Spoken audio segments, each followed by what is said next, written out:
Numéro 3, en Côte d'Ivoire, un autre immeuble s'affaisse à Angré, 30 blessés dont plusieurs grièvement.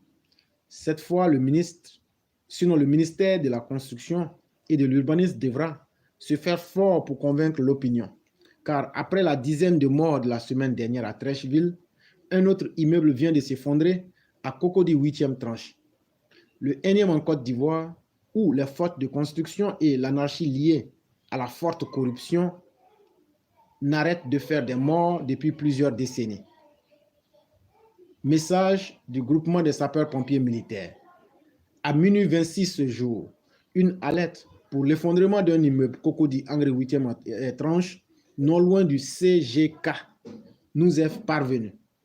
Une fois sur les lieux, il s'agit d'un bâtiment R+4 habité qui s'effondre sur lui-même. 8 engins et 35 sapeurs-pompiers sont engagés. Le bilan provisoire fait état de 30 victimes, dont 13 victimes évacuées au CHU d'Angré, CHU de Cocody et à la clinique Jasmin. 17 mises en sécurité. Un périmètre de sécurité a été établi par la gendarmerie et la police. Les opérations de reconnaissance se poursuivent en attendant les moyens de levage. C'est un article qui est paru dans Connexion Ivoirienne, comme vous pouvez vérifier. Et cela ça rend triste à la fois, mais c'est ce que je disais, quand une communauté humaine s'évertue à ne pas tracer les normes pour marquer les consciences, voilà ce à quoi il faut s'attendre.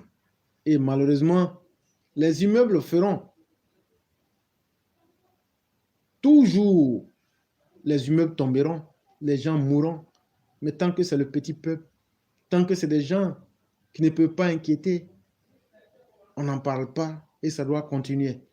Je me demande, si nous étions dans un pays sérieux, avec toutes ces défaillances et l'incapacité même du ministère de la Construction, je me demande comment M. Kone Bruno Nyabanye arrive à dormir la nuit. C'est une question simple que je me pose. C'est comme un père de famille qui voit ses enfants mourir, qui voit là où il devrait appliquer sa responsabilité, tout en train d'être effondré, mais ça ne l'inquiète pas, puisque le salaire rentre et la vie est belle. Et donc, les gens peuvent mourir. Ce n'est pas son problème. Est-ce que dans un pays sérieux, est-ce que ce ministre-là n'aurait pas démissionné, sinon même contraint à la démission? Et donc, quand on parle, voilà les faits qui sont là aujourd'hui. Ah non, vous êtes contre les gens. Oui, je préfère être contre quelqu'un qui laisse des vies des Ivoiriens être détruites. Je préfère être contre quelqu'un qui, de par son incapacité, ne peut pas apporter de solutions aux Ivoiriens. Je préfère être contre quelqu'un qui ne fait pas son rôle ou qui ne maîtrise même pas son rôle, plutôt que de voir les Ivoiriens mourir. Je fais ce choix-là parce que c'est un choix responsable et c'est un choix qui vaut la peine.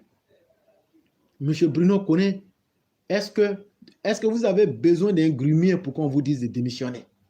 Est-ce que vous avez besoin des 7 mages qui sont venus voir la naissance de Jésus pour qu'on vous dise que vous avez échoué? Mais il y a ce qu'on appelle aussi un peu de dignité quand même. Vous-même, votre ministère est devenu aujourd'hui une patate. Et moi, je le dis, si le président Ouattara vous reconduisait, ça serait une prime au népotisme, ça serait une prime à l'injustice. Vous aurez été reconduit parce que vous êtes le mari de sa nièce, cette même nièce-là aussi, qui est devenue un poison même à la présidence, de par son incapacité à ne même pas savoir ce qu'elle doit faire et ne pas faire. Et donc, il est dit comme ça que le dicton qui s'assemble se ressemble. Vraiment, on vient de voir un couple où vraiment qui s'assemble se ressemble.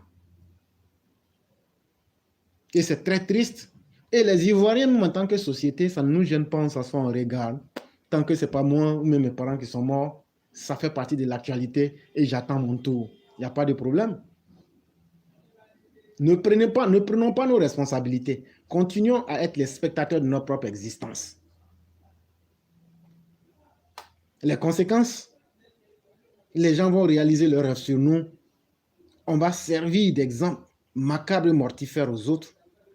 Ainsi donc sera notre histoire dans l'humanité. Nous passons au sujet numéro 4.